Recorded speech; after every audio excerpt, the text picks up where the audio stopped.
আসসালামু আলাইকুম। অপরূপা গ্ল্যামারের পক্ষ থেকে জানাই অনেক অনেক শুভেচ্ছা, ভালোবাসা। তোমরা কেমন আছো? আশা রাখি ভালো আছো। আমরা যখন একটা ফেসিয়াল করতে যাই পার্লারে, তখন আমাদের কি মাথায় রাখতে হবে?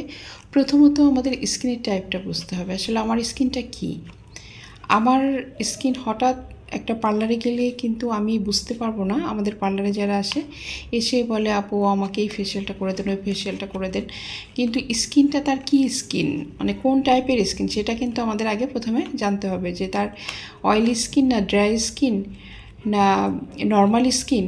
এটা জেনে তারপরে তাকে কিন্তু ফেসিয়ালটা করতে হবে। এখন একজন নর্মাল ড্রাই স্কিন সে যদি বলে, আপু আমাকে এই ফেসিয়াল করে দেয়, সেই ফেসিয়ালগুলো কিন্তু তার স্কিনে যায় না।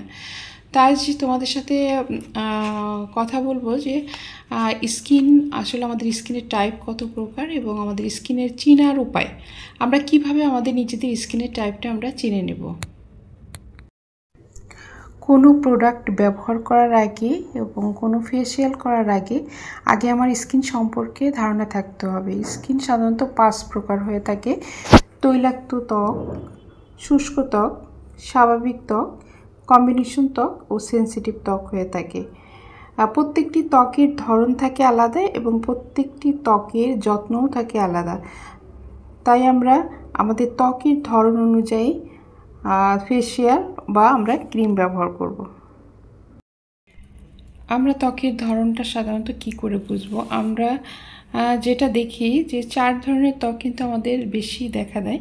যেমন সময়ের সাথে সাথে কিন্তু ত্বকেরও পরিবর্তন হতে থাকে। যেমন তরুণীদের মধ্যে আর বয়স্ক ত্বক তুলনায় কিন্তু অনেকটা নর্মাল থাকে। যেমন একজন বয়স্ক মানুষের ত্বকের থেকে ইয়াং জেনারেশন, যেটা ইয়াং বয়সী, তাদের কিন্তু ত্বকটা অনেক নর্মাল থাকে।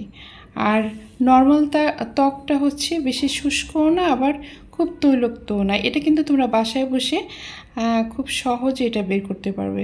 আবার খুব বেশি সেনসিটিভও হয় না, তবে এই ত্বকগুলো খুবই উজ্জ্বলও হবে না।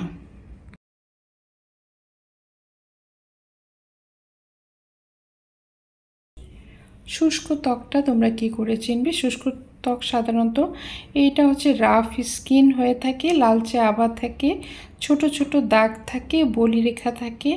এই ধরনের সমস্যা কিন্তু শুষ্ক ত্বকে থেকে থাকে। যাদের এই ধরনের সমস্যা, তখন তোমরা ভাববা এটা শুষ্ক ত্বক। আর শুষ্ক ত্বক সাধারণত ফেটে যায়, চামড়া উঠে এবং উঠলে জ্বালাপোড়া করতে থাকে এবং চুলকায়, চামড়া ফুলে যায়। এই ধরনের সমস্যা হতে পারে। শুষ্ক ত্বক আমরা কিভাবে ভালো রাখবো? সাবান ব্যবহার করা যাবে না। সাবান ব্যবহারের ক্ষেত্রে খুবই সতর্ক থাকতে হবে। মাইল্ড কোনো সোপ ব্যবহার করতে হবে। ত্বকের যেসব জায়গায় বেশি শুষ্ক, সেই সমস্ত জায়গায় স্ক্রাব ব্যবহার করা যাবে না। ত্বকে বেশি ময়শ্চারাইজার ব্যবহার করতে হবে। আশা করি এই ভিডিওটি সবারই উপকার হবে, বিশেষ করে যাদের ড্রাই স্কিন, কারণ এই শীতের সময় তারা কিন্তু সবসময় খুবই ভোগান্তিতে পড়ে। আর ড্রাই স্কিনে কিন্তু আমাদের অনেক ধরনের সমস্যা হয়। অবশ্যই এর পরের ভিডিওতে আমি তোমাদের আলোচনা করব যে এই শুষ্ক ত্বকে বা ড্রাই স্কিনে আমরা কি কি ফেসিয়াল করতে পারি।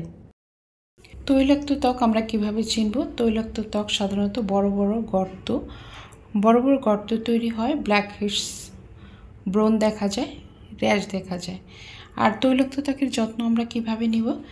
এটা জেন্টস ক্লিনজার ব্যবহার করব স্ক্রাবের পরিবর্তে। আর ব্রণ খুঁটিয়ে তোলা যাবে না। দ্বিতীয় কথা হচ্ছে নখ দিয়ে কোচালে ওখানে কিন্তু গর্ত হয়ে যাবে।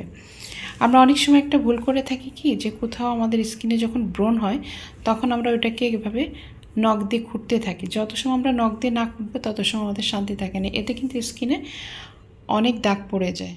আর তৈলাক্ত ত্বকে যদি আমরা কোনো প্রোডাক্ট ব্যবহার করার আগে অবশ্যই স্কিনের টাইপ বুঝে আমাদের যে কোনো প্রোডাক্ট ব্যবহার করা উচিত।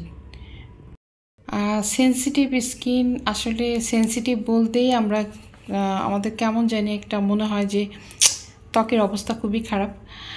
তবে সেনসিটিভ স্কিন নিজেরাই সহজে আমরা খুঁজে বের করতে পারি। যেমন আমাদের কিছু ক্রিমে কিন্তু ত্বকে শুষ্ক হয়ে যায়।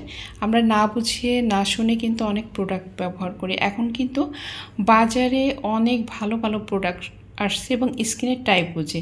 তো আমরা যদি একটু ব্রেন খাটাই, নিজেরা যদি একটু চিন্তা করি যে আসলে আমার ত্বকটা কি, আমার এই ত্বককে বুঝে কিন্তু আমি যদি কোনো কিছু ব্যবহার করি সেটাই তাহলে সমস্যা হওয়ার কথা না। তাই এই ধরনের স্কিনে হঠাৎ কিন্তু আমাদের প্রোডাক্টের ব্যবহার করার ফলে স্কিন কিন্তু শুষ্ক হয়ে যায়, চুলকানি হয়, তারপরে লালচে হয়, একনি হয়, র্যাশ হয়, বিভিন্ন ধরনের প্রবলেম কিন্তু এই সেন্সিটিভ স্কিনে হয়ে থাকে। তো আমরা একটু জেনে বুঝে যদি একটু সতর্ক থাকি তাহলে কিন্তু স্কিনটা অনেক ভালো থাকে। মিশ্র ত্বক সাধারণত কীরকম হয়? মিশ্র ত্বক শুষ্ক ত্বক হতে পারে অথবা নর্মালও কিন্তু হতে পারে। আর এই ত্বকের কিছু জায়গায় তৈলাক্ত হতে পারে, যেমন নাক, তারপরে হচ্ছে চিবুক, থুতুনি, এরপর হচ্ছে কপাল, এই সমস্ত জায়গায় কিন্তু তৈলাক্ত হয়।